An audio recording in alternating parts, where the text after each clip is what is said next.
मैं जुल्करन शेख आपको खुशामदीद कहता हूँ। LCCA ग्राउंड में आज दूसरा रोज़ है। पाकिस्तान टीम के ODI कप्तान मोहम्मद रिजवान, स्टार बैटर बाबर आजम समेत 9 प्लेयर्स यहाँ पर आज दूसरा रोज़ है प्रैक्टिस कर रहे हैं। इन 9 प्लेयर्स में इमामुल हक भी शामिल हैं, इन 9 प्लेयर के अंदर नसीम शाह भी शामिल हैं। आज प्रैक्टिस जो है वो नेट प्रैक्टिस नहीं की गई है और सिनेरियो बेस्ड मैच खेला जा रहा है। अब ये देखें, आप पीछे देख सकते हैं, ये सिनेरियो बेस्ड एक मैच खेला जा रहा है और इसमें कोशिश ये की जा रही है कि मैच प्रैक्टिस की जाए। नसीम ने बॉलिंग जो है वो कुछ थोड़ी सी उनकी लाइन जो है वो उतनी एक्यूरेट नहीं लग रही। अब शायद ये एक्सपेरिमेंटल है, नहीं है, ये बाद में पता चलेगा, लेकिन ये सिनेरियो बेस्ड मैच खेला जा रहा है और ये 9 प्लेयर्स अब तैयारी कर रहे हैं। पाकिस्तान टीम के लिए ये ODI सीरीज़ 3 मैचेस की जो है वो 26 से शुरू होगी। 23 को ये प्लेयर्स यहाँ से चले जाएंगे और आपको एक चीज़ जहन में रखनी होगी कि पाकिस्तान टीम जिस तरह T20 में परफॉर्म कर रही है तो ODI सीरीज़ जीतने का प्रेशर बहुत ज़्यादा होगा और कप्तान मोहम्मद रिजवान ODI के कप्तान हैं और उनके लिए ये प्रेशर ज़्यादा इसलिए बन जाता है क्योंकि अगर वो टीम जिसमें आप कह रहे हैं कि सीनियर प्लेयर भी शामिल हैं वो भी अगर अच्छा परफॉर्म ना करी तो फिर सवालात बहुत उठते हैं। कंपैरेटिवली न्यूजीलैंड की टीम अब ये एक पहले भी मैं आपको कह रहा था कि ये कहा जा रहा है कि 7 प्लेयर वो हैं जो चैंपियंस ट्रॉफी के अंदर खेलते हैं और कुछ ये कह रहे थे कि उन्होंने नए प्लेयर्स को चांस दिया। तीसरा T20 तो नो डाउट वो एक फुल स्ट्रेंथ के साथ खेलेंगे और अगर ये T20 वो जीत जाती है, न्यूजीलैंड की टीम ये जीत जाती है, तो उसके बाद उनके पास सीरीज़ जीतने के बाद ऑप्शन मौजूद होगा 2 T20 मैचेस के अंदर कि वो अपने नए प्लेयर्स को चांस दें।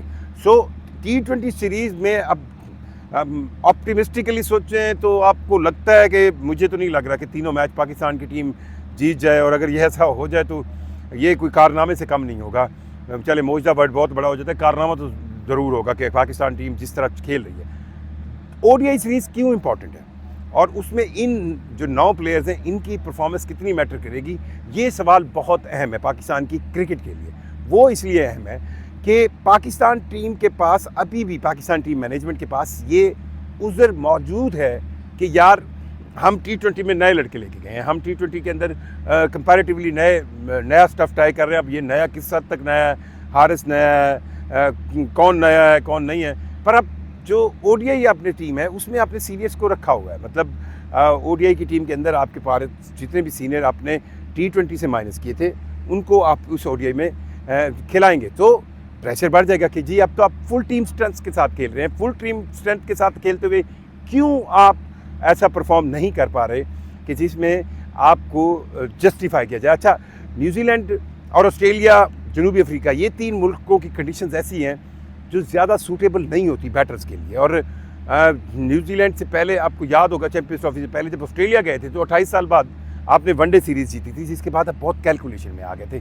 सो पाकिस्तान की 2 तरह की जंग को ODI सीरीज़ के अंदर रिस्पॉन्सिबिलिटी बन जाएगी मोहम्मद रिजवान, बाबर आजम, नसीम शाह जैसे सीनियर प्लेयर्स पे कि वो उसको परफॉर्म करें। अच्छा, इसमें कंपैरेटिवली यंग स्टफ, आज वसीम जूनियर से जब बात हो रही थी तो वो भी कह रहे थे कि हम मिस करेंगे अपने T20 के अंदर मौजूद जिस तरह शाहीन शाह अफरीदी हो गए या हारिस हो गए कि जी वो वनडे स्क्वाड में नहीं है, हम उनको मिस करेंगे। लेकिन ये मिस करना बातचीत वाला मिस करना है, क्योंकि अगर वो होंगे तो मोहम्मद वसीम जूनियर को कौन चांस देगा। सो इसी तरह हमने देखा अब्दुल्ला शफीक जो ओपनर हैं वो एक दिन पहले जब बात कर रहे थे तो वो भी कह रहे थे कि जी उनके लिए ये अहम चांस है और इस चांस को उन्होंने यूटिलाइज़ करना है। अब ये ODI सीरीज़ बहुत से ऐसे प्लेयर्स जो सीनियर हैं उनकी रिस्पॉन्सिबिलिटी का अदा करेगी, साथ साथ वो प्लेयर्स हैं जिनको चांस पहले बहुत दफ़ा मिल चुके हैं और अब ये चांस अगर वो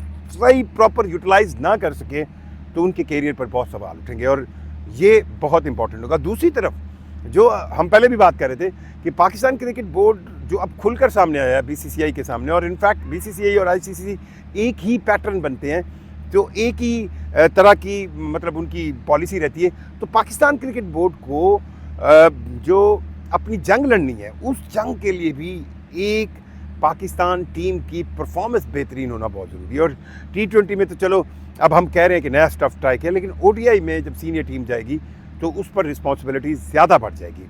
अब ये एक सवाल बहुत अहम है कि क्या पाकिस्तान टीम के अंदर जो नया टैलेंट आएगा या जो पुराना टैलेंट आएगा ये किस तरह कैटलॉग होगा। और इतना मैं आपको बता दूं कि अगर ये वाइट बॉल क्रिकेट सेंस में ये सीरीज़ एक अब T20 सीरीज़ में आपका हाल बुरा है, उसके बाद अगर खुदा न खास्ता आपका वनडे सीरीज़ में भी यही हाल होता है, तो फिर क्या चीज़ है जिसको जस्टिफाई करेगी टीम की मौजूदा मैनेजमेंट, आकिब जावेद है या आपका कोचिंग स्टाफ है या आपकी सिलेक्शन कमेटी है, वो किस तरह जस्टिफाई करेगी कि आपने एक ICC इवेंट भी इसी तरह गया, फिर ये गया। हाँ, थोड़ा सा गैप ज़रूर है। गैप ये है, अच्छा फिर एक चीज़ और भी हम भूल रहे हैं कि इन प्लेयर्स की, सीनियर प्लेयर्स की परफॉर्मेंस इसलिए ज़्यादा ज़रूरी है क्योंकि आपको इस सीरीज़ के बाद फ़ौरन आकर पाकिस्तान सुपर लीग का मेला सजना है, और पाकिस्तान सुपर लीग का जब मेला सजेगा तो उसमें स्टारिज्म चलता है, स्टार्स की फेस चलते हैं। सो अगर ये स्टार वहाँ पर ज़्यादा अच्छा परफॉर्म करके आएंगे तो जाहिर बात है PSL का ग्लैमर बढ़ेगा, और अब की बार PSL को ग्लैमर की ज़्यादा ज़रूरत है क्योंकि ये बिल्कुल पैरेलल चल रही है इंडियन प्रीमियर लीग के। तो इंडियन प्रीमियर लीग के पैरेलल चलते हुए इस पाकिस्तान सुपर लीग के अंदर जो पाकिस्तानी स्टार प्लेयर्स हैं उनके पास परफॉर्मेंस ज़रूर होनी चाहिए, और अगर वो परफॉर्मेंस नहीं होगी तो उस पाकिस्तान सुपर लीग का मज़ा वो नहीं रहेगा। सो अब एक दिन और है ट्रेनिंग का जिसमें ये ट्रेनिंग करेंगे, और 23 मार्च को ये 9 प्लेयर्स जो हैं वो चले जाएंगे न्यूजीलैंड, और न्यूजीलैंड के खिलाफ जो 3 ODI मैचेस की सीरीज़ है, शायद पहला मैच 29 मार्च को है। सो और ये टीम खेल कर जब अप्रैल के अंदर वापस आएगी तो उसके बाद पाकिस्तान सुपर लीग जो है वो पाकिस्तान के अंदर शुरू हो जाएगी। अब ये तमाम तर सिनेरियो और तमाम तर जितने भी लेफ़्ट राइट महरक़ात बनते हैं, इसकी वजह से बाबर और रिजवान पर प्रेशर बहुत ज़्यादा होगा और उनको परफॉर्म करना पड़ेगा, ODI के अंदर परफॉर्म करना पड़ेगा अपने उस स्टारिज्म को बचाने के लिए जो उनको पाकिस्तान सुपर लीग में आकर नुमाया करेगा। उनको परफॉर्म करना पड़ेगा कम से कम जो T20 की बुरी परफॉर्मेंस है उसको उसका धब्बा मिटाने के लिए उनको परफॉर्म करना पड़ेगा। चैम्पियंस ट्रॉफी की बुरी परफॉर्मेंस का धब्बा मिटाने के लिए उनको परफॉर्म करना पड़ेगा।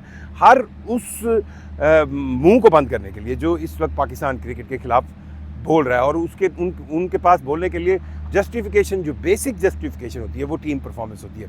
अब अच्छा ये भी हमने देखा कि कल जब ट्रेनिंग कैंप हुआ, उस ट्रेनिंग कैंप के अंदर कोई इतने ज़्यादा वो क्या है ना कोई ज़्यादा टेक्निकें इस्तेमाल नहीं की गई, कोई ज़्यादा कोई नए तजर्बे नहीं की। कि हाँ, ये ज़रूर था कि रिजवान ने कल बॉलिंग प्रैक्टिस भी की, अब आज इन्होंने सिनेरियो बेस्ड मैच खेल कर प्रैक्टिस की है, कल भी शायद इसी तरह सिनेरियो बेस्ड मैच खेलेंगे। और उसकी वजह ये है कि बहुत से सीनियर प्लेयर्स हैं जिनकी टेक्निक्स पर काम करना कोई नहीं है, सिर्फ इनको एक रिदम देना है, एक प्रैक्टिस देना है, और प्रैक्टिस देने के बाद जो है वो आपको लगता है कि ये प्लेयर्स जो है इनको सिर्फ प्रैक्टिस की ज़रूरत है।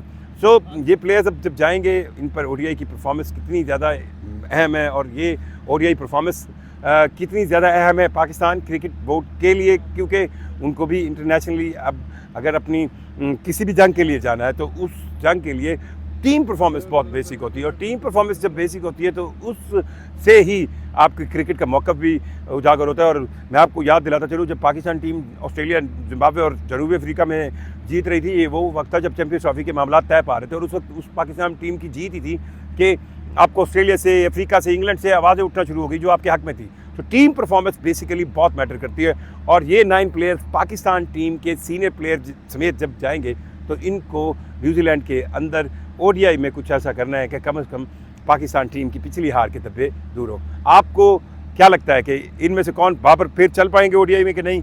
कमेंट करके ज़रूर बताइएगा। मुझे जुल्करनैन शेख को इजाज़त दीजिए। अल्लाह हाफ़िज़।